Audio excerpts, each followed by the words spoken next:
haalli siyaasaan Oromoodhaa maaltu jira maaliif dhabamtanii maaliif baddanii warri jettan hedduun keessan ni jirtanii hundi isaatu nama hanga nama abdatu yookiin ammoo hanga waa namarraa eeguuf nama gaafata. Tokko tokko ammootu warra gammadu jira yeroo nuti karaa irraa xiqqoo qilleensarraa namni faffagaatu waan qabsoon uummata Oromoo mo'atan warri itti fakkaatu illee jira warri diinaa warri gammadu but everything is for reason waa hundinuu sababa qaba. Yeroo tokko tokko callisuudhaan diina sodaachisuun diinuma mataa isaatu waan diinni isaa yaadu eega diina taane ifatti ol beekuun barbaachisaadha. Isinillee baga jiraattanii warri qilleensarraa baga jiraattanaan jedhaa jirtanii wanti tokko Oromoo wanti beekuu qabu nuyi fi mootummaan Itoophiyaa diina kan jala sararree walitti himuun barbaachisaadha. An akka nam tokkootti anis mootummaa Itoophiyaatiif diina mootummaan Itoophiyaas anaaf diina. Abiy Ahmed anaaf diina anis Abiy Ahmediif diina. Kana ifatti beekuun barbaachisaadha. Namni sabaaf qabsaafa jedhu diinni keenya jalqabarraa waan an jedhaa turetu sagaleen gaarii miti ka jettu I think yoo biltsiginnaa hin taane kanaa olmee amma cheeggodhi. Namni sagaleen biltsiginnaa hin taane yoo biltsiginnaa hin taane amma naa cheeggodhi. Yeroo tokko tokko warri biltsiginnaa kuni Ermiyaas ammoo sagaleen akkami? Amma akkami? Amma akkami? Alhamdulillah, I'm fine.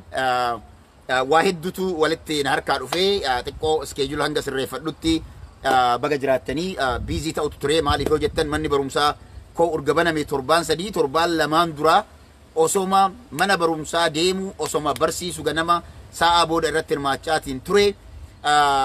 San qofaallee miti siyaasaan tunillee yeroo takka takka maarshii qabaa deemuun barbaachisaadha. Yeroo hunda ganama galgala yoo fiigaallee oolte ji'a lama fi guyyaa meeqa almost ji'a lamaaf guyyaa 25 ji'a tokkoof guyyaa 25f an totally 100% sa'aatii 20 ol dalagaa turreerra sa'aatii 20 ol dalagaa turre san keessatti adunyaan Oromoo maal akka taate baratteerti. Akkuma Oromootitti jechuudha.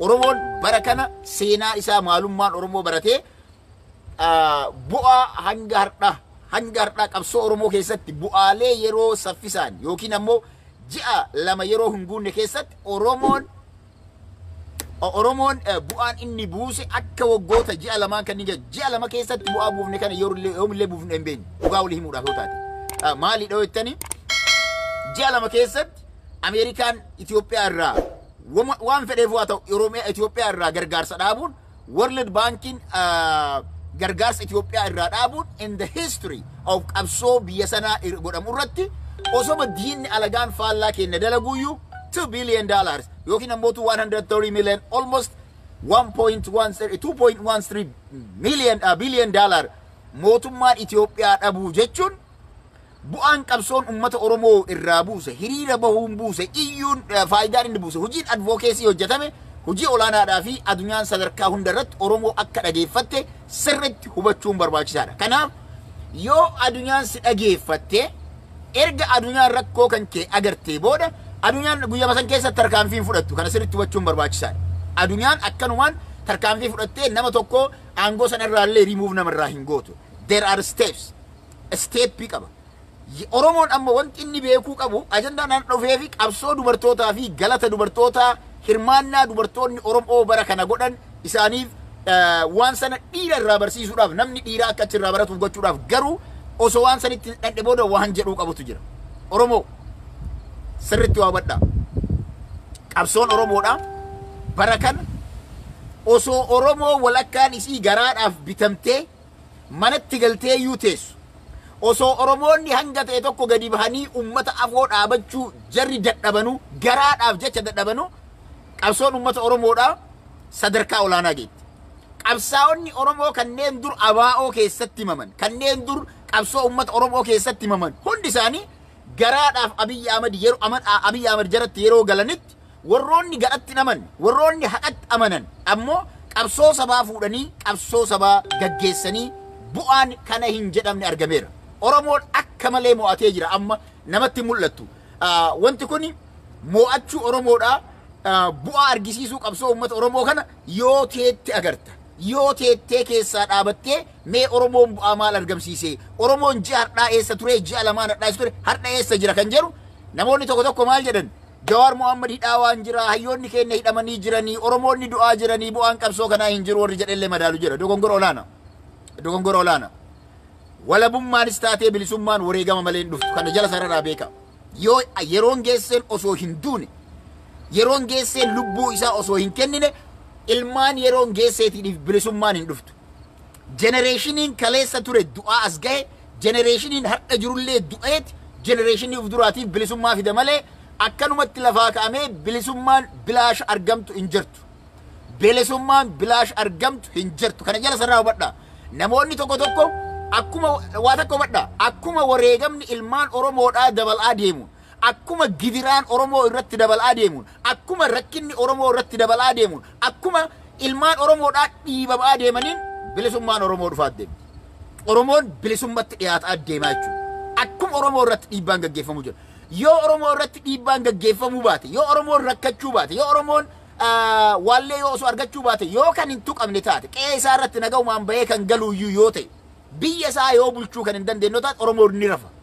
Kanaaf Oromoon wanti amma gahu Oromoo irra gahe kun Oromoo hirribaa kaasee Oromoon qabsoo isaa tana gara haqaatitti akka deemsisu faayidaa olaanaa qaba. Kanaaf ilmaan Oromoodhaa Abiy Ahmed osoo fagoo hin deemin osoo karaa irraa hedduu fagaateetiin Oromootti gufuu hin ta'in Abiy Ahmed maal akka inni ta'e waraabessa guyyaa falkanii ka guyyaa qofaa miti beekaa yeqanjib jedhe warra maqalee galeen waraabessa halkanii fi guyyaa waraabessa qe'ee keessaa ta'ee mul'achuun Abiy Ahmed Oromoodhaaf Rabbi dubbachuu isaa agarsiisa. Rabbi Oromoo waliin jiraachuu isaa agarsiisa. Rabbi haqa Oromoo osoo bultee hin oolle dhiiga ilmaan Oromoodhaa 2015-16 qofa keessatti hora arsadee irra dhumatan Oromiyaa guutuu irra dhumatan sana hunda lakki fagoo isin hin deemsisu. Namtichi kun isin hin deemuu hin danda'u.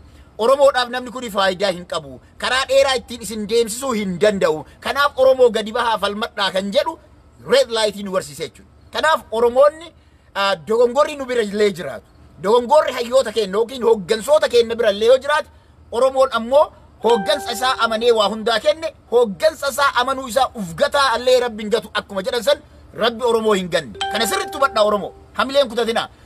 Oromoo wanti Rabbiin godheef Rabbitu nuuf iyye.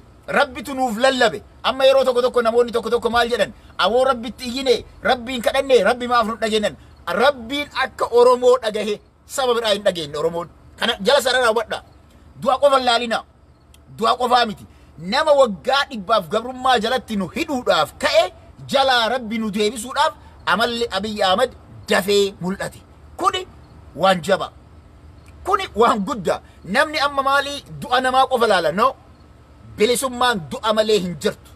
Osoo Oromoon akka gabroota Ameerikaa keessa gabroonfamanii akka Native Amerikaanii akka warra biyya kanaatitti gabrummaan irra daran osoo itti hammaattee Oromoon bilisoomuudhaaf ji'a lamaa olitti hin fudhatu. Ji'a lamaa olitti hin fudhatu bilisoomuudhaaf yeroo ammaa kan sammuu qarame qabu jechuudha. Kan qeerroo lubbuu ofii yookiin du'a moo'ate yeroo qabu. Kanaaf Oromoon kan kufaa jiru kan cabaa jiru akkuma buluun kan lafti itti dukkanaa'aa jirtu mootummaa Abiy Ahmed yookiin ammootu qaama biltsiginnaa jedhamu kana gara deeman dhabanii jiran maallaqa kiisaa fixatanii jiran waan godhan wallaalanii jiran waan godhan waa wallaalaniif assaayimentii nuti asiisaaniif kennaa turre san amma hujii malee sana qulqulleessaa jiru jarri. Assaayimentii nuuf kennuu yaadanii turani garuu harkaa gara galchinee jirra. Oromoo kana sirriitti hubadhaa. Maali wanti nuti harkaa gara galchine? Tokkoffaa Itoophiyaa keessatti waraana amantiitu jira jedhanii isaan labsan. Nuti maal goone Ameerikaa irratti? No, this is completely kijiba kun. Abbootii amantii walitti finne abbootiin amantii hundi isaanii waliin dhaabbatanii Oromoon amantiidhaanii wallolee hin beeku taakkaidha. Assaayimentii nuti isaaf kennin. Kana disprove goone deebi'ee isaan mataa dhukkubse. Aha, Ameerikaa keessa ta'anii abbootiin amantii kana jedhanii mootummaan Ameerikaa kana nu dhaga'aa hin jiru akkam taana kan jedhu amma ganda keessa fiiguu eegalan. Takka hubadhaa sirriidha. Assaayimentii kennineef kun. Lammaffaa dubartoota. Dubartoonni hiriira hoogganuu qabanii. Dubartoonni hiriira afoo deemuu qabanii. Qeerroodhaa fi namoonni biraa dhiirri dugda duubaan deemuu qaban jennee assaayimentii kenneef. Mootiin hiriira dubartoonni hooggantu dhahe. Mootiin hiriira dubartoonni hooggantutti qawwee isaa qarate diina isa dhumaa kan dhumaa eenyuufuu ka hirrifan akka ta'u ifa adii ka adunyaan illee jechuudha. Laalaa hubadhaa waan kana advaanteejii isaa. Adunyaan illee akkaataan itti ilaaltu maali? Mootiin namna tokko dubartoota hiriira deeman dubartii irratti rasaasa dhukaasuun dubartii ajjeesuun dubartii tumuun dubartii hidhuun salphina mootummaa sadarkaa mootummaa adunyaatti illee akka salphaatti kan laalamu. Kanaaf Oromoon qabsoolee ji'a lamaan goone kana keessatti hiriirri dubartoota awwadaa irraa eegalame, hiriirri dubartoota harargee irraa eegalame arsiidhaan itti fufuu danda'u qaba. Kaleerri dhugaa walitti himuu qabna. Gama biraatiin amma rakkoloota qabnullee dhugaa jirtu walitti himaa dabarra malee bira hin dabarru. Kanaaf dubartoonni Itoophiyaa keessattuu dubartoonni Oromoo fi saba cunqurfamaadhaa hiriira biyyattii sana keessatti gaggeeffamu. Balaan fedhe haa bu'u adda durummaadhaan hoogganaatii itti fufa. Ati siinqee qabadhaa. Ameerikaa keessatti modeela isaa Minnesota irraa eegalchiisnee isin agarsiisnee turre waan kana. Sababa maleedhaa miti. Kuni faayidaan inni qabu miidhaan guyyaa dubartoonni keenya manatti illee du'aa jiran. Dubartoonni keenya manatti illee gudeedamaa jiran. Dubartoonni keenya osoo waa takka hin godhin mana irraa qabamanii mana hidhaatti guuramaa jiran. Garuu hiriira nagaa bahanii siinqee qabatanii rabbii isaanii kadhataa mootummaa kanatti yoo hiriira bahaniitiin tuqame isii manattuu duutu. Isii manattuu hidhamtu. Guyyaa hiriira dhiira wajjin illee baate kan garfamtu kan hidhaan irraa hin hafne kan gudeedamuun irraa hin hafne yoo taatu hiriira mirga dubartootaa kabachiisu. Dubartoonni qofti hiriira bahanii addunyaadhaafillee rakkoo isaanii ibsanii sana booda tarkaanfii fedhe haa fudhatu addunyaan nu wajjin jirti jechuudha. Kanaaf dhimmi hiriirri dubartootaan hoogganamu yeroo eegalamu vaaliyuun isaa vaaliyuu xiqqaadhaa miti baay'ee olaanaadha jechuudha. Kanaaf ka'umsi karoorri Minnesota irratti hiriirri dubartootaan hoogganamu jiraachuu qaba. Ateeteedhaan baamuun jiraachuudha qabamaa jedhamee wanti murtaa'ee hojiitti seenameef jechuudha. Kanaaf dubartoonni awwadaay dubartoonni harargeedhaa galanni keessan galata olaanaa. Ammas jabaadhaa itti fufaa. Garuu komiin qaba. Komiin qaba. Eenyurraa komii qaba. Maal qabsoon Oromiyaa keessatti yeroo ammaan tanaa gaggeeffamaa jiru bal'inaan kan deemaa jiru arsiidhaa fi lafa harargee kana keessatti. Mootummaan biltsiginnaallee kan irratti xiyyeeffatee nama fixaa jiru daa'imman irratti fixaa jiru lafa kana irratti. Oromoon amma eessa jirtiidha? Yeroon amma yeroo dhaabbattee uf ivaaluweet gootuu fi Oromoon hundi isaatu tokkummaadhaan gadi bahee diina kana ofirraa cabsu yerootti qabuudhaan. Kanaaf namni yeroo baay'ee namoonni tokko maal yaadan beektanii? Kaleessa yeroo ana diinni na dha'u cal'istee natti ilaaltee har'a anillee kakaleessa gogummaa kaleessaa isin yaa'imne. Gogummaan kaleessaa sababa abaa'oo shanee wajjii wal qabatee yeroo wallagga keessaa waraanni akka galu godhamu. Waraanni sun yoo gale yookaan waliin galu yookaan waliin hafu jedhaa ture akka nam tokkotti. Abaa'oon shanee yookaan bosonatti hafu wal qabatee yookaan wal qabatee galuudha jedhaa ture. Addaan ciccitanii hafuun sun jalqaba irratti balaa inni geesse ni beeku. Addaan ciccitanii hafuun sun jechuudha. Addaan ciccitanii hafuun sun balaa inni geesse keessaa tokko Oromoon miidhaa wallagga irra jiru. Oromoon miidhaa gujii irra gahaa jiru akka Oromootitti akka waliin hin dhaabbanne godhee jira. Kana ifatti beeka. Kana ifatti beeka. Osoo guyyaa sana tootaalii kuun hafee kun wal faana galee Oromoon akkasitti hin callisuu ture. Oromoon wal bira dhaabbataa ture. Amma dubbiin jirtu maalirree? Kaleessa ana bira hin dhaabbanne har'a ani ka'ee hiriiran ba'u jettee teetta taanaa wallaggaa fi gujiin boru ganama waraabessi kun walakkaa biyyaa arsiidhaa fi harargee mataa keessa erga cabsee booda ol gara galeetiin ammallee simat deebi'a. Kanaaf hiriirri kana booda istiraateejiin qeerroodhaa kana booda kan bahu jechuudha. Oromoo guutuu sadarkaa ittiin dammaqsuun ta'uu qabaadha. Oromoo guutuu sadarkaa ittiin dammaqsuun ta'uu qabaadha. Kanaaf miidiyaaleen Oromoodhaa, aktiivistoonni Oromoodhaa kanneen labsii qeerroodhaa labsii qeerroodhaa adda tursiisuun hin barbaachisu. Labsiin qeerroo waan after the other ta'uu qabaadha. Yoo isin jidduudhaan cal'istanii boqattan wanti inni fidu maalidhaa mootummaa sanaaf boqonnaa kennaa jirtan. Kanaaf rogeeyyiin Oromoodhaa kanneen qeerroo Oromoo irraa labsiin qeerroo Oromoo irraa ba'u isin bira gaheetiin labsan qeerroo Oromootiin communicate gootanii hatattamaan hiriirri yookiin ammootu lagannaan yookiin ammootu karaa cufuun yookiin ammootu gabayaa lagachuun hatattamaan hojiitti deebi'uu qabaadha. Hatattamaan halkanii guyyaa osoo hin jedhamne jechuudha. Kana ta'uu baannaan mootummaadhaaf yookiin ammootu Abiyyi Ahmadiif yeroo kennu waan ta'uuf hatattamaan bultanii osoo hin oolle kuni gaafii akka wanti labsamuu barbaachisuufi. By the way wanti kun qeerroon Oromiyaa irraa ergaa yoo ergan hatattamaan wanti kun gannuu haa dhiifamuu jedhaaran. Kuni kan ta'u maal wanti labsamuuf waan biraatii miti beeki. Oromiyaa guutuu bifa wal fakkaatuun qabsoon uummata Oromoo yeroo takkatti akka deemuuf. Kanaafi imaammanni yookiin ammootu tarsiimoon itti aanu hatattamaan akka gadi dhiifamuu qabu. Labsiin qeerroodhaa hatattamaan karaa mootummaan eeguu hin dandeenyeen hojiitti deebi'uu danda'uu qaba. Sana ta'uu baannaan boqonnaa mootummaadhaaf kennuun Oromoodhaaf yommuu ammootu qeerroo mana isaatii ba'ee bosona keessa jiruuf hamilee isaa tuquu waan danda'uuf kuni hatattamaan akka gadhiifamuudha. Holdi gootanii hin taa'ina. Labsiin jira, labsii sana holdi gootanii hin taa'ina. Labsii sana hatattamaan gadhiisaa. Mootummaa kana laamsheessuun, mootummaa kana kuffisuun yeroon isaa ammaadhaadha. Kuni kana jedha. Because yeroo tokko tokko namoonni gara garaa jaabii hojii yookiin dalagaa gahee isaanii fudhatanii waan san labsan sun yoo isaan irra ta'an nuti cadhisnee ilaaluun dirqama waan nutti ta'uu cadhisee akka ilaalle waan nu godhuufi kuni hatattamaan hojii irra ooluu qabaadha. Inni biraa dubartoota Oromooti. Dubartoonni Oromoo eessumaayyuu jirtan bara kana gaheen qabsoo Oromootiif isin gootan yeroon isaa gaheellee yeroo galanni walii kennamu ta'uus baatu wanti isin hanga har'aatti hojjettan waan galata olaanaa qabudha. Waan galata olaanaa qabudha. Garuu galanni dhumaa fi kabajaan hawwan Oromootiif godhamu kabajaan dubartoota Oromootiif godhamuu qabu yeroon isaan geenye. Amma waa ta'uti wanti hanga har'aa gootan waan nama jajjabeessu waan abbootii yookiin ammootu abbootii warraa yookiin ammootu namoota dhiiraa warra manatti galee taa'u warra lubbuu isaaniitiif sodaatee gadi bahee dubbachuu dadhaban warra mana tokko Itoophiyaa keessa ijaaratanii yoo an kana dubbadhe markiyya tunarraa gubataa jedhanii warra booyan warra saniif modeela gaarii taatanii dubartoonni throughout the world jirtan Itoophiyaa irraa kaasee hanka sadarkaa addunyaa irra jirtan dubartoonni Oromoodhaa gahee isin taphattan warraaqsi isin gootan hojiin isin hojjettan bilisummaa Oromooti galanni keessan. Garuu akka nama tokkootti dubartoonni Oromoo osoo geebni kan kennamuuf taate barri geeba isin itti fudhattan bara kana jechuudha. Barri geeba dubartoonni Oromoo qabsoo Oromoo irratti fudhattan bara dhiirri manguddoonni biltsiginnaa walitti qabdeetiin biyya keessatti namaan rakkistu dubartoonni Oromoo ammoo gadi baatee hiriira baatu bara kana jechuudha. Barri kuni bara hawwan Oromoo qabsoo seente waan ta'eef dargiin maal jedha abiyoot yaalaa seetoo itti tasaatufoo gibuun ayimataaf jedha. Kanaaf Oromoon lammata akka hin gabroomne qabsoo dubartootaa fi qabsoo ijoolleen gootuun mirkanaa'ee jira. Kanaaf Oromoon yeroo gabaabaa booda ji'a 2 ta'uu danda'a, ji'a 3 ta'uu danda'a. Mootummaan kun seeraan yeroon inni qabu yeroo torbaan muraasatu isaaf hafe. Torbaan afur qofa isaaf hafe beekaa kana Oromoo. Mootummaa Abiy Ahmed seera dhabuudhaaf jechuudha. Seera bahuudhaaf torbaan 4 qofatu isaa hafe. Mootummaa torbaan 4 isaaf hafe kana keessatti qabsoon biyya keessatti godhamte.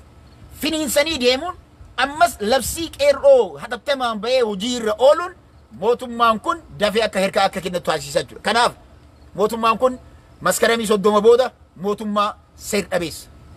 Mootummaa mirga biyya sana bulchuu hin qabne. Mootummaa gibira qonnaan bulaa irraa guuruudhaaf mirga hin qabnedha. Mootummaa naggaadee irraa gibira guuruudhaaf mirga hin qabnedha. Mootummaa hojjettoota mootummaa irraa gibira guuruudhaaf mirga hin qabnedha. Mootummaa dandeettii yookiin kallattii yookiin seerri inni mindaa hojjetaa ittiin kafalullee hin qabnedha. Kana sirriitti jala sarara hubadhaa. So mootummichi kun mootummaa September 30 yookiin ammoo maskaramii 30 booda seer dhabeessa. Ifaan ifatte jechuudha. From gandarraa ka'ee hanga sadarkaa addunyaatti Abiy Ahmed aangoon isaa mootummaan Abiy Ahmed akkuma walii galaatittu mirga biyya sana bulchuu seeraan hin qabu. Kanaaf mootummaan kun biyya alaa wajjin sana booda walii galtee uumuu hin danda'u.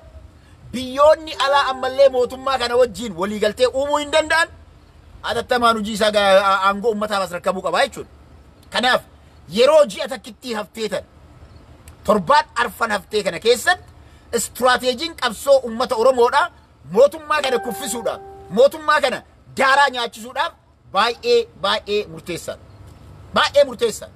Kanaaf dhimmi mootummaa torbaan 4 seera qabeessummaadhaan aangoon seera qabeessummaa isaa torbaan 4 qofti hafteef kan maal goonee laamsheessinaan istirateejiin bareedaan tarsiimoon bareedaan olee hatattamaan hojiirra ooluu qaba. Tarsiimoo hedduutu jira dhugaa dubbachuuf.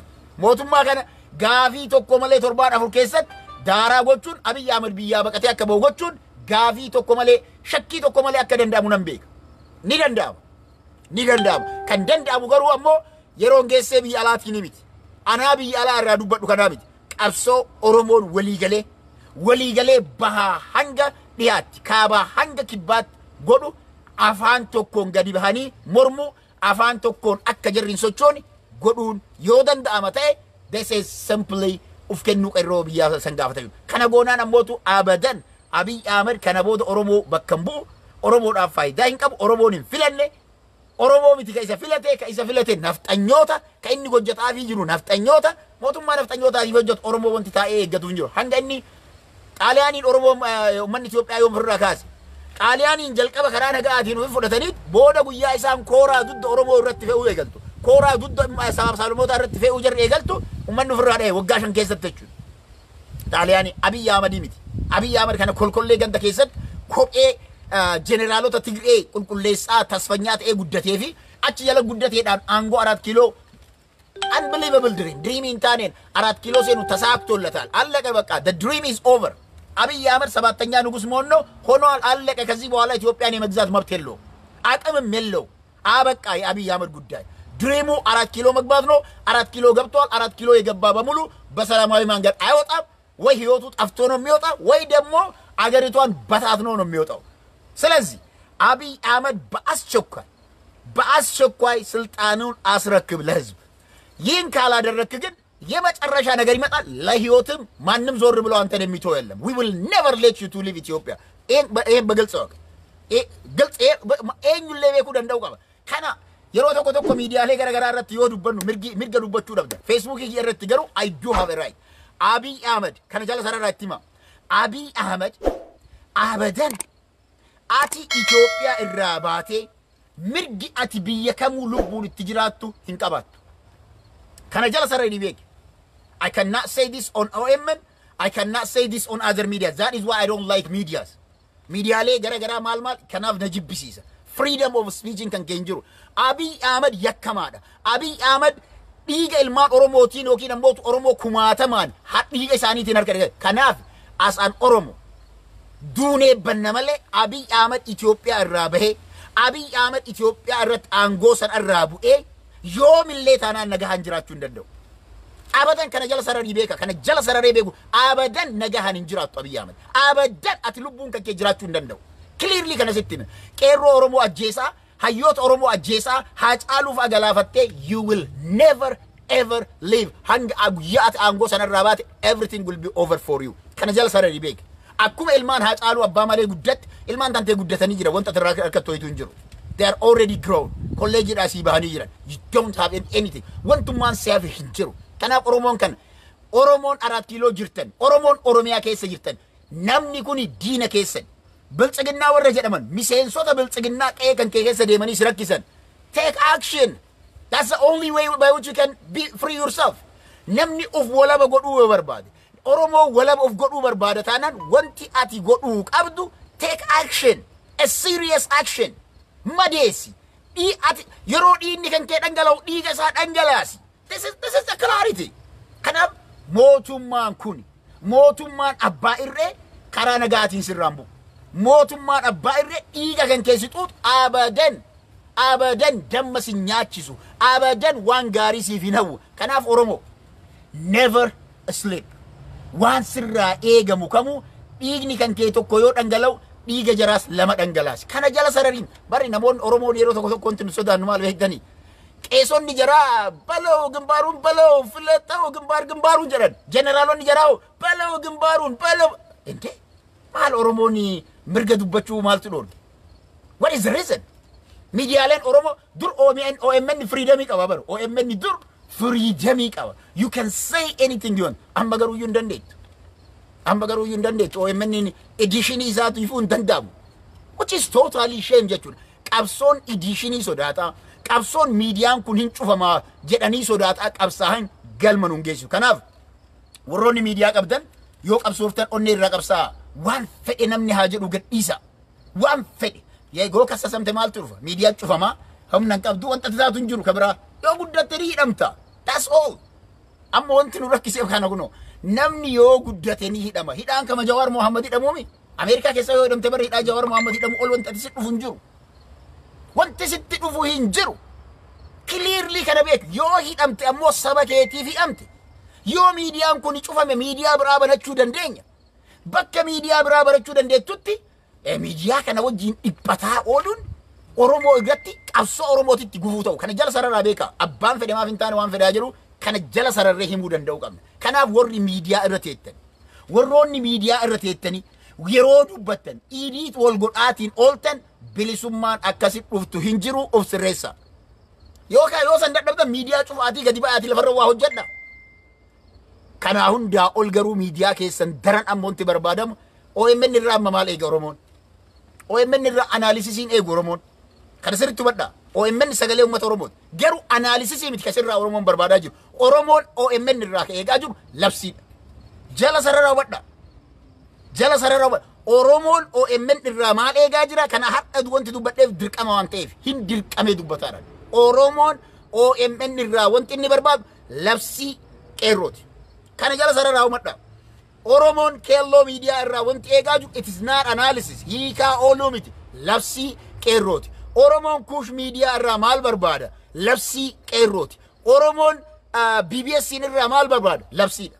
Kanaan ala teettanii raabaa doorii jettanii tirkii mirkiin haasawaatiin ooltan it has no values Oromoodhaaf. Amma yeroon raabaa dooriitii miti yeroo hooggansa qabsaawaa Jawaar Mohaammed mana hidhaa keessa kennee raabaa doorii wajjin cinqataa ooluu miti. Feetu waan feete jedhi maqaa. Feetu waan feete jedhi maqaa. Amma kan barbaadamu hatattamaan labsiidha.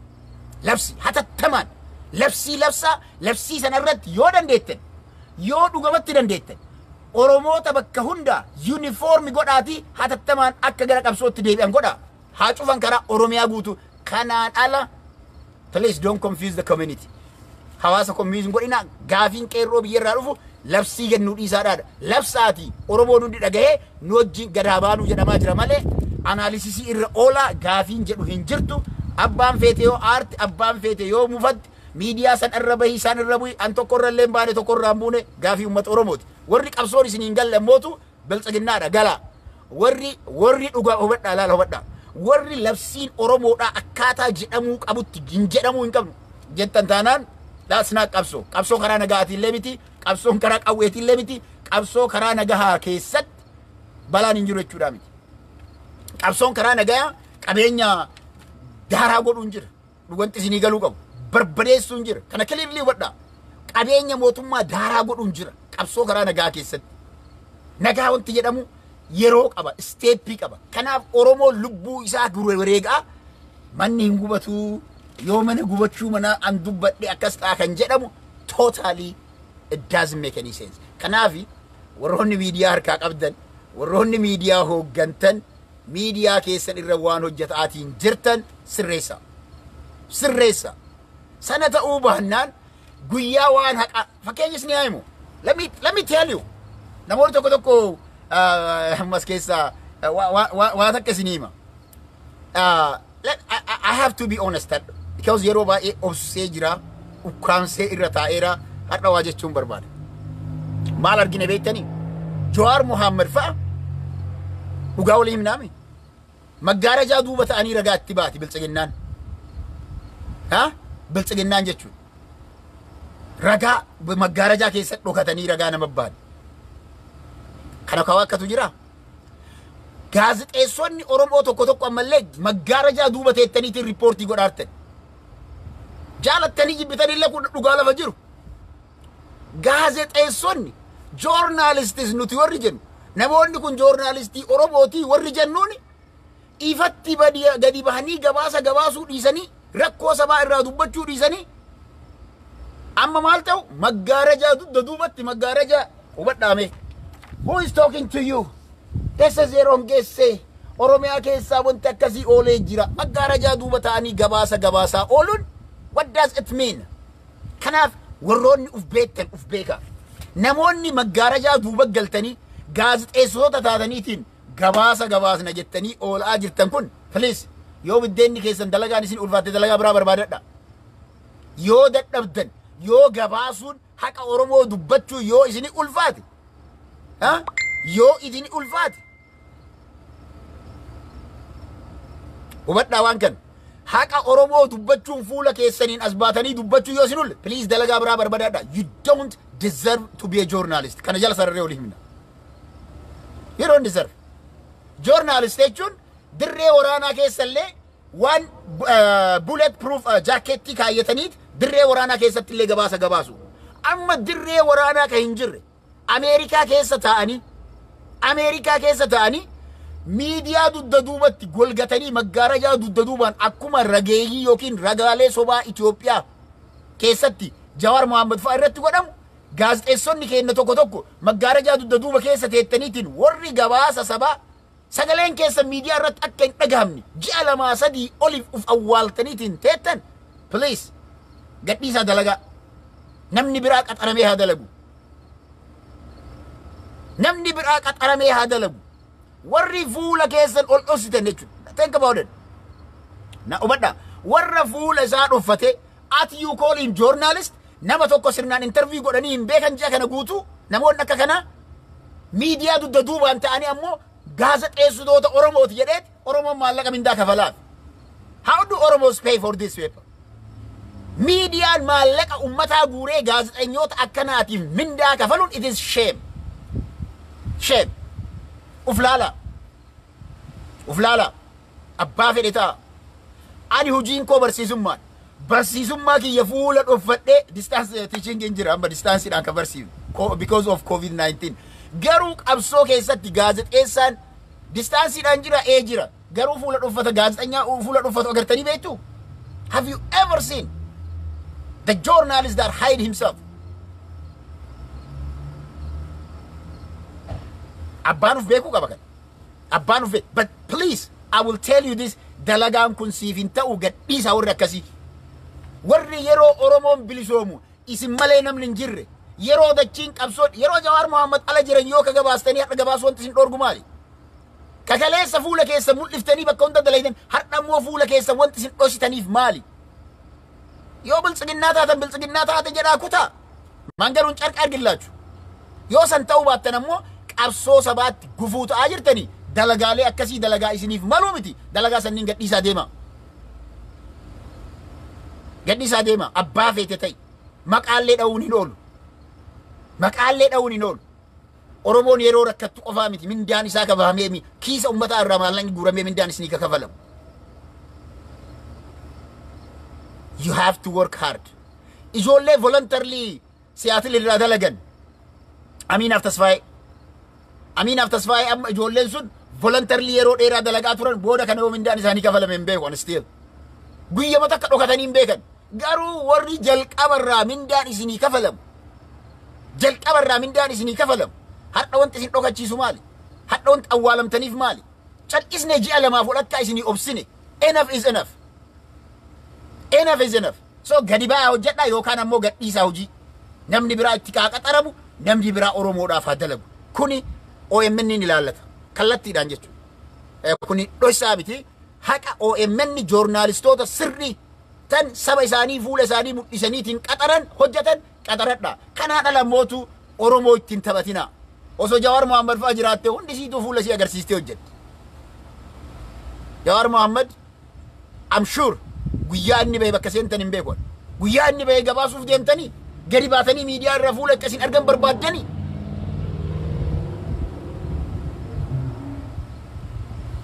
This is shame. Namni ogummaa isaa an ogummaa barsiisummaa akkaan jaaladha. Osoo namni fuula kan gedho si barsiisinaan jedhe hin danda'an. Yoo hin jaalanne gadhiisa deema. Laalladhaa biddeena biraa dachiin bal'oo biddeenni hedduu jira kan irraa nyaatan. Garuu do not wait until we say this. Hanga Oromoon gadi baatee garaan isa gubatee namni hundi bakka hundaa jedhu cadhisaniitiin laalaa ooltan teettaniituma mindaa keessanni fudhattan hojii hin dalaydan that is shame. Ittima kana yeroon geesseen jala sararee dubbatee dhaatee abbaa feetan ittima. This is a fact. Faktii kana ammootu wantuuf duuba deebisnuuf hin jiru. Maaliif seetan?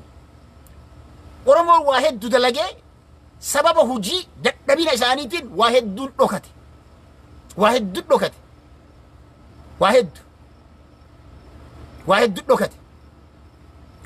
dhokate kana ammootu dhugaa jirtu walitti himuun barbaachisan. Abbaan fedhe samii kor yoo barbaadde abbaan fedhe mukarra bahii. This is the fact. Faktii kana fudhadhuuti hojii deebisi miidiyichillee of sirreessaa. Journalistoota akkasii qulqulleessaa baasaa. We are not here to pay salary. Oromoon maallaqa mindaa kafaluu qofaaf miti. Oromoon nama qaxare akka isaaf hojjetuudhaaf. Akka isaaf hojjetuudhaaf. Kanaan ala qabsoo uummata Oromoo afoo teettanii gufuun ta'ina. Yoo dadhabdan jalaa goraa deema. Jalaa goraa. Jalaa goraa yoo dadhabdan. This is very clear. Kuni gaafii kiyya qofa osoo hin taane gaafii kallattii hundarraa dhufu maali wantummaan kun kan deemu jedhan gaafii deebisuu dadhabneerraa this is the last call for that person. Inni biraa galata an galchu waan dubartootaa kana fixadhee dubbadheen fixu. Dubartoota Norway irraa biyyoota garagaraa irraa kanneen akka Jarman irraa illee jechuudha. Particularly ergaan galata nuu galchaa qeerroon biyyaa jedhanii nadhaaman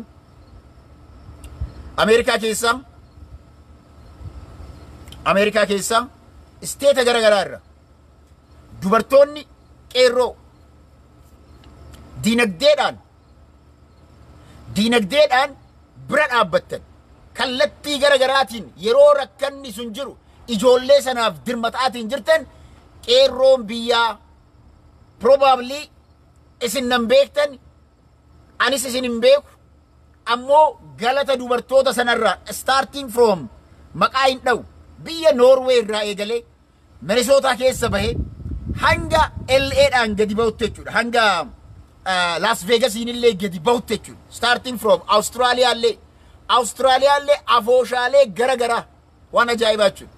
Afooshaalee garagaraa biyyi Saudii keessaallee namoonni tokko waan garaa jalaan hojjettanii qeerroo bira dhaabbataniif warra nu bira dhaabbateef galata nuu galchaa jedheera qeerroon biyyaa.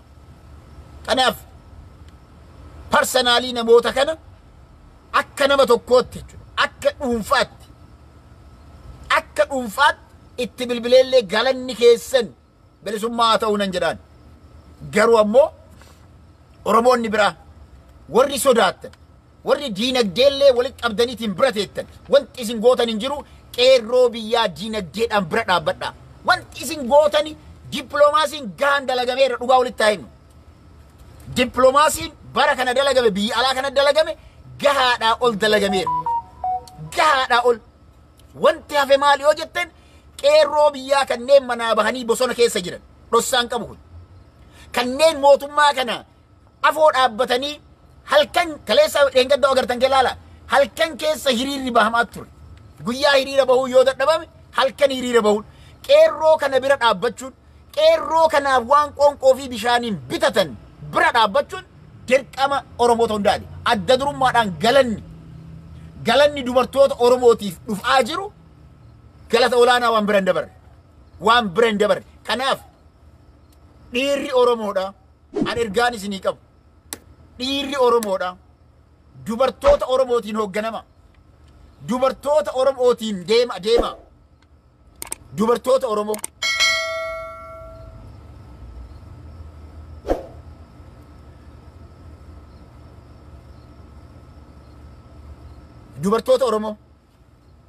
Dubartoonni Oromoo qeerroo Oromoo bira dhaabbataa jirtan namni dhiiraa yoo waa godhuu dadhabdan dubartootatti kenna. Dubartoonni they are doing tokkochi isaanii ananatti himne dubartoonni kun kana godhaa jirraa it's not the report from them. Qeerroo biyyaati kana jedhe. Kanaafi warri hanga ammaa waan gootan wanti isin gochuu dandeettan wanti akka salphatti $7 yoo baastan hin dadhabdan. This is a fact. Biyya guddata keessa jiraate $20 namni waan kanaaf kennuu dadhabuun jiru. Kanaaf dubartoonni Oromoo wanti isin hojjettan hiriira bahuu irraa ala buluu irraa uf kennitanii deemuu irraa seenaan akka ajaa'ibaatti isin yaadata. Galata guddaa qabdu. Kanaaf namoonni Oromoodhaa kanneen cal'istaniituma namoonni dhiiraa tokko ani waan akkasi namoonni tokko maal godhan beektanii biyyarraa erganii gargaarsa akkasii godhaan yoo gargaarsa godhanii inni hin jiru. Inni gargaarsa godhu. Garuu maal jedhan kunoo bakka akkasiitti gargaarsa akkasii barbaachisaa jedhanii kennan. Bannamni akkanaa kun maallaqa hin kennine. Maallaqa hin kennine. Kanaafi please dubartoota Oromoo dhiirri Oromoodha dubartoota Oromootitti waan kennitan guduunfa dubartoonni Oromoo caasaa bareedaa hojjetanii haqaan ijoollee bira dhaabbataa jirtan kan ani isin hin beekne kan rabbi isin beeku ka qeerroon biyyaa isin beeku waan hojjetaa jirtan sana hifattanii irraan dhaabbatina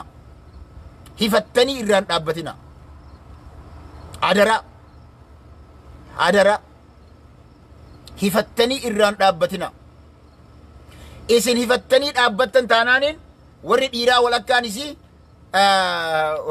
ulee obbidiyoo taateerti walakkaan dhiiraa ulee obbidiyoo taateerti ergamtoota obbidiyoo taate keessattuu jaarsoliin hedduun isii manguddoonni jechuudha ani hin beeku biltsiginnaa jalaan jannanni argamaa kana itti manii kaan hin beeku jaarsonni hedduun isii garas deebi'anii jiran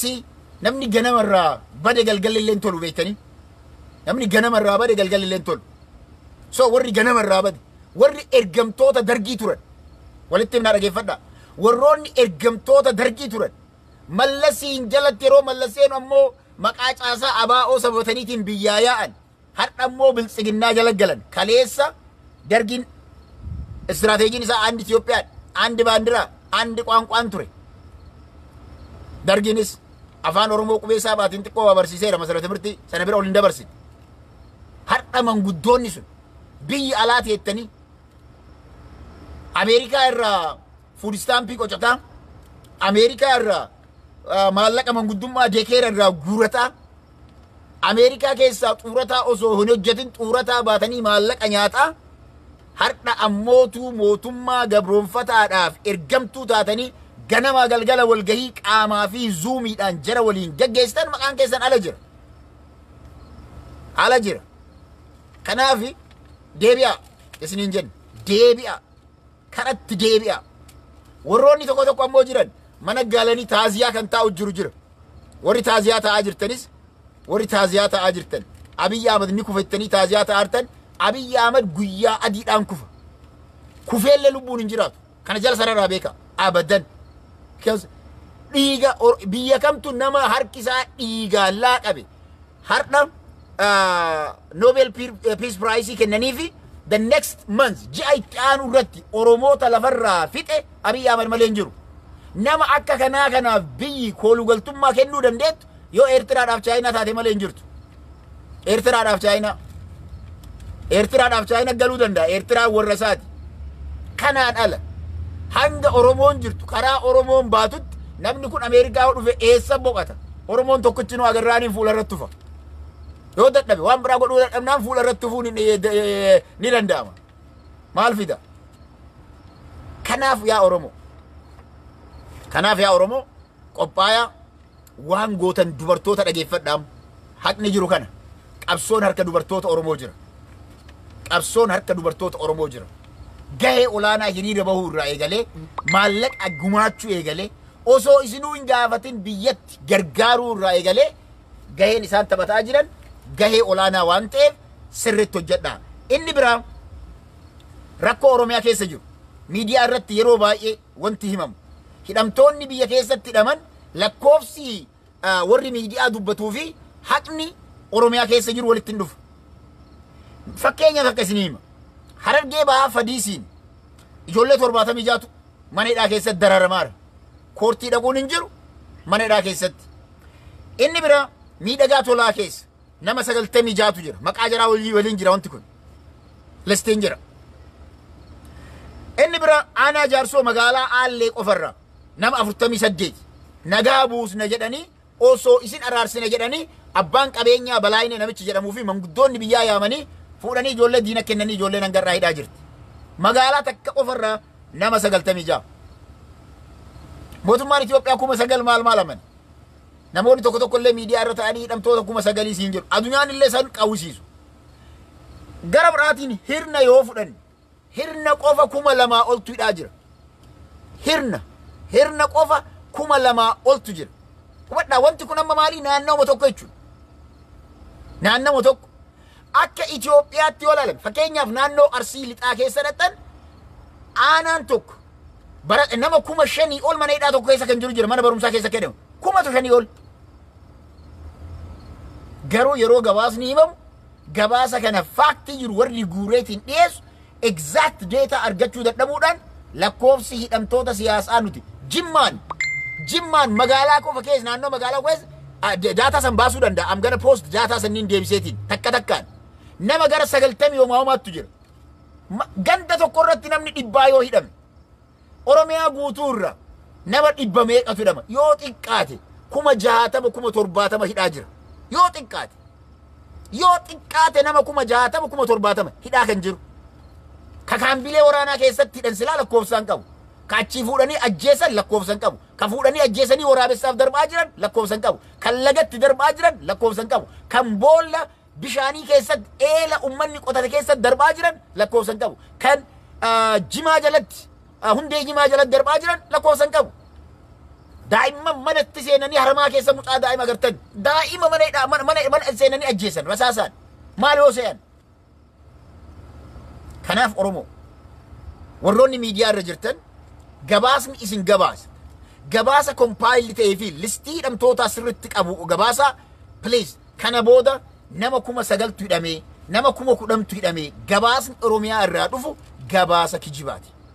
Faaktiin jiru haqni lafarra jiru yoo xiqqaate nama 60 oltu Oromiyaa keessa hidhaa jira. Yoo xiqqaate minimum jechuudha. Minimum. Kanaaf Oromoon yeroon qabsoo isaa strateejii isaa jijjiiree hidhamtoota siyaasaa mana hidhaa keessa jiran Jawaariin fa'aan gadhaa wanti hin bayiniif maali? Maaliif ba'uu dadhaban? Maaltu hin baasin? Oromiyaa hundarraa sochiin mormiin lagannaan godhamaatiin ture wal fakkaachuu waan dadhabeef maa dhugaa lafa jiru. Kanaaf hatattamaan labsiin amma ba'u osoo yeroo hin kennin labsiin gadi dhiifamee kan ta'uu qabu maali? Oromiyaa guutuu bifa fakkaatuun jechuudha. Maal ta'uu qaba? Hiriirri yookiin ammoo lagannaan yookiin ammootu diigumsi diinagdeedha. What is the reason? Bishaan Finfinnee irraa Oromiyaa keessaa bahaa warri Finfinnee bishaan isaa dhugee rafa. Oromoon ammoo ni du'a. Maali sababni isaa? Maali sababni isaa? Bishaan dachii Oromiyaa keessaa bahee ifaan dachii Oromiyaa keessaa bahee isaan 4 kiilootti isaanii ifaatti ta'a. 4 kiilootti isaan gammadanii ittiin jiraatu. Oromoon garuu ganama galgala qe'een hundi buqqa'ee jiraataman. Du'aa jiraataman. Daa'imman hunda ajjeesaa jiran. What is the reason? So, labsiin itti aanu kan inni hammatuu qabu jaalattanii jibbanillee. Amma yeroo dabree ofuma isaaniitii naannoo Shaashamandee waan dalaganiiti ummata musliimaattu dalaga jedhanii harka kuffisne san. Kufeera Oromoon harka cabseera san. Ammoo kana booda ifaan ifatti itti himu. Sabaaf sablammoon Itoophiyaa keessa jiraattan. Kana booda ummata Oromoo wajjin dhaabachuun dirqama. Kadhaa miti. Dirqama. Kuni dirqama qabdan. Oromoo wajjin dhaabachuu sabaaf sablammoon Oromiyaa keessa argamtan dirqama qabdan. Dirqama. Kana jaa sararaatti himaa. Dirqama. Shurruu miti. Kana booda qabeenyi mootummaa akkuma mootummaan addunyaa qabeenya irraa dhaabe qofaa miti. Oromoon qabeenya mootummaa sanaa biyya sana keessa jiru irratti tarkaanfii barbaachisaa ta'e fudhachuu qaba. Maali shurruun kadhattu? Maal wanti kadhattu? Konkolaataan mootummaa maal godha Oromiyaa keessa? Oromoo ajjeesuudhaaf olii gad deemee Oromoo ajjeesu malee konkolaataa waraanaa Itoophiyaa maal Oromoo kam tasgabbeessaadha? Oromoo ajjeesaadha. So konkolaataa jara ittiin asii achi fiiddeetiin Oromoo ittiin ajjeeftu dhaa godhi. Maali shurruun ati kadhattuuf? Nothing to beg. Mootummaan kun Oromoo miliyoona 60 kadhachuu qaba malee Oromoo miliyoona 60 mootummaa kana kadhachuu hin qabu. Kanaaf Oromoo your next strategy tarkaanfiin kana booda isin fudhattan hidhamtoota siyaasaa Oromoo gadhiisuu didaniimi. Gadhiisuu didaniimi. Tarkaanfiin isin fudhattan tarkaanfii laalessaa kan namuu anatu cabe Jawaariin osoo hidhuu baanne galteen kun nutti hin galtu. Osoo hidhamtoota siyaasaa akka warningiin nuu kennamneef gadhiifnee jiraanne kana hin taanu akkaataa isaan jedhuu danda'amutti tarkaanfiin suukanneessaan mootummaa Abiyyi Ahmad irratti fudhatamuu qaba. Suukanneessaan ummata nagaatii miti. Qaama mootummaa takkaan hin barbaachisu waan biraa shurruutu hin barbaachisu. That is yoo san nuti goone Oromoon gaafii tokko yeroo gabaabaa keessatti deebii isaanii argata. deebii isaan argata. Ammas gabayaa gara Finfinneetti waan Finfinnee gurgurtan dhaabu qat godhaa mee beelaan ji'a takkaa jiraatan maal taata Oromoon waan qabdu nyaattee hin jiraattu sogiddoo dhabde maal taata sogiddoo dhabde maal taata wanti sitti maal uffata maal yoo dhabde maal taata maal wanta taatu hin jiru. Kanaaf Oromoon sirriitti hojjechuu danda'u qaba. Labsiin hatattamaan bahuu qaba. Labsiin bahee kun ammootu dhibbatti jirri ooluu danda'u qaba. San ta'uu baannaan kana gochuudhaaf ammoo laal a serious action laal kan uf duuba hin jenne hin sodaanne jechuudha. Waan si afoo jiru uf jala qulqulleessaa deemamuun barbaachisan. Dhumate bakka wanti godhuu dandeenya. Wanti godhuu danda'amu waan si afoo dhaabate qulqulleessaa deemta. Sana booda namni lubbuudhaan jiraate bilisummaa ni argata. Kanaan ala mootummaa nafxanyaa deebisee Oromoo irratti dhaabuu barbaadu. Akkuma amma laala mee hubadhaam diyaaspoora wanti inni godhuu irraa hafe maaltu hafe? Mee naa himaa. Diyaaspoora maan akka biyya alaatti wanti godhuu irraa hafe maaltu irraa hafe? Amma dura imbaasiilee cufee kan hin beekne, imbaasii koree alaabaa buusee kan beekne, imbaasii abotti hiriiree kan hin beekne hamba likkii agarsiiseera. Imbaasiilee hunda hojii irra cufsiiseera. Adunyaan agarteerti salphatanii jiran. So what is left? Waan biyya keessaa yoo ta'e malee maaltu hafeme? Wanti akka barana diasporaan dalagee jira yoo jedhame hin jiru. Diaspora has done a lot. Bakka hundatti jechuudha. Warri an maqaa isin kaasuu hin dandeenye. Kan ganama galgala yoo isin imbaasii itti cuftan yoo poolisoonni isinillee hidhamu no bilisummaaf hidhamtan. Mucaan imbaasii gubbaa bahee UK'tti alaabaa sana buuse osoo poolisoonni miilatti rarraatu miila isaanii poolisoota sana ofirraa gadi qabee gubbaa irra bahee alaabaa sirna abbaa irree Oromoo irratti deebisuu san yeroo gadi buusu bar lubbuu isaa irraa baheeti. Lubbuu isaa irraa baheeti beekan sirriitti hubadhaa. Kanuma ol diyaaspooraan maalaa godhu wanti takkittiin diyaaspooraan amma godhuu qabu guddoon osii nafte qeerroo cinaa dinagdeedhaan dhaabbachuu. Abbaan fedhe waan fedhe haa jedhu guuri saba kan keetiif guurtaa bira dhaabbadhu. That's it. Guyyaa Oromoon mootummaan kun dinagdeen qabu kufeera beekaa kan. Wanti jarri nyaataa jirtu waan dhuma waan dur kadhatanii dhossanii kan kitaaba maddamarii fa'aa gurguratan san amma waraana nyaachisaa jira Abiyyuu umrii dheereffachuudha. Liqii biyyoota gal araatiin kennan hunda isaa hojii misoomaa hojjetaa jirani. Wanti jarri godhaa jirtu maali? Siidaa dhaabaa deddeemu ammallee achisan eebbisne. Abiy Ahmed doesn't deserve to be a prime minister. Abiy Ahmed የተፈጥሮ የአካባቢና የተፈጥሮ ምናምን ኃላፊ መሆን ነው ያለበት። ሪክሬሽናል vocation ዋን ከዚህን ተውቀ በመለ he don't deserve to be a prime minister. He doesn't know how to lead the country. Project manager ta'udanda. He's not gonna. It doesn't make any sense. Nama biyya bulchuudhaaf dandeettii qabu miti. Sabaaf gaafii sabaa deebisuudhaaf nama dandeettii qabu miti. Onneesin qabu. Onneen isaa waraana bakka qawweedha. Maali xaaliyaanii wanti garaagarummaa qabu. Xaaliyaaniin bar faranjoonni qawweedhaan nama gabroomsite. Abiy Ahmed illee nafxanya kan jennuuf kanaaf ergamtuu nafxanyaati. Ashkara nafxanyaati. Kanaaf Oromoon bakka jirtanirraa warri diiyaaspooraa jirtan. Let me tell you jala sararee sittima. Yoo karaa waa ittiin gootu wallaalti call me, I will tell you how to help qeerroo. Sigarsiis abadan qeerroon yeroo ammaan tana diinagdeedhaan akka bira dhaabbattan barbaada malee hiriiraa miti. Amma ni hojjannaa jedhaaru ni kaasnaa jedhaaru mootummaa kana lubbuu keenya kenninee ni kaasnaa jedhaaru. Wanti jarri barbaaddu garuu diinagdeedhaan bira dhaabbachuun barbaachisaadha.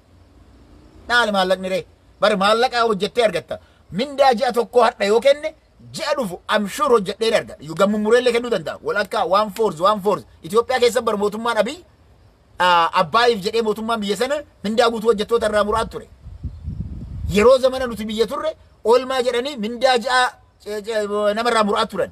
Har'a warri diiyaaspooraa biyya alaa jirtu. Eertiraan akkamitti bilisoomte? Eertiraan dubartoonni isaanii bar qaama ofii gurguranii hoteela bulaniit maallaqa achirraa fuudhan mootummaa sanaaf ergaati. Lammiileen Eertiraadhaan dirqama waan argatanirraa gibira kafalaati. Maatii isaanii mootummaa sana ergaati. Mootummaan sun hanga qoqqophiin irra taa'ee hunda kana kan jiraati. What about Oromos? Waan abbaa biraatii waa godhaa jiru qeerroo biyya keessa jiru kanneen lubbuu isaanii kennanii bilisummaa keetiif si qabsa'aa jiru diinagdeedhaan bira dhaabbachuun maali dirqamni kan keere? Maal wanta ati fudhadhe?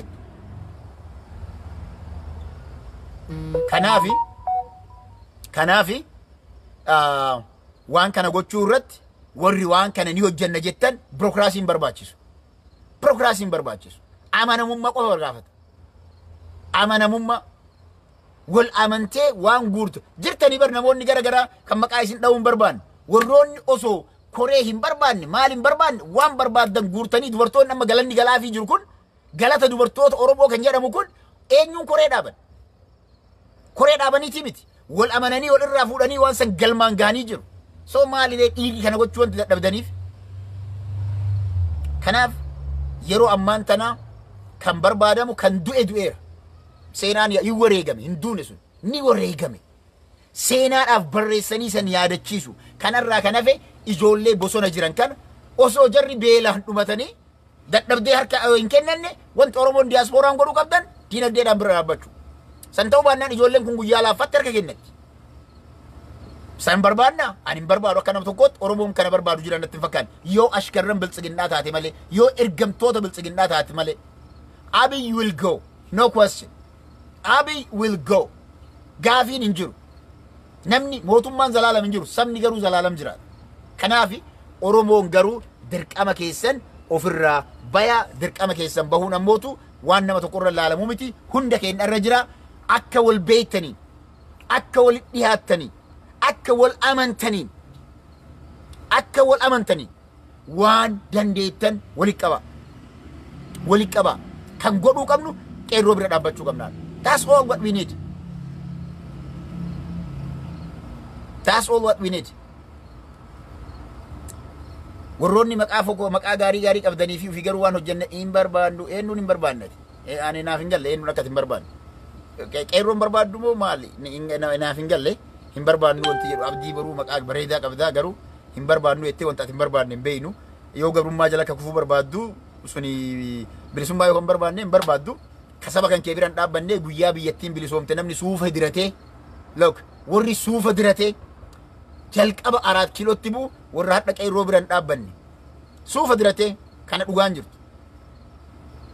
Kanaaf lubbuu keessan kennaa warri hadha suufa diratee buru suufa dirateetiin Finfinnee keessatti adda durummaadhaan 4 kiiloo keessa mul'atu warra hadha babbaradhe siin jedhu warra hadha akkanaati siin jedhu kan kun hin dalagu bilisummaa kan fidaa jiru qabsaa'ota Oromooti. Warri laal suufa uffatee 4 kiiloodhaan seene maal godhe? Raabaadorii irra maqaa guddifatee biyya galee ammoo nu gane. Gantoota akkasiisan dhiisuu qabna. Adaraa isinitti haa ta'u walgahii biraa waan qabuuf walgahii seenaa nagannaa jiraadhaa. Kana booda ammoo isinirraa hin fagaadhaan illee walitti deddeebina jabaadhaa waan kan akka salphatti ilaalinaa nagaatti. Assalaamu alaikum warahmatullahi wabarakatuh.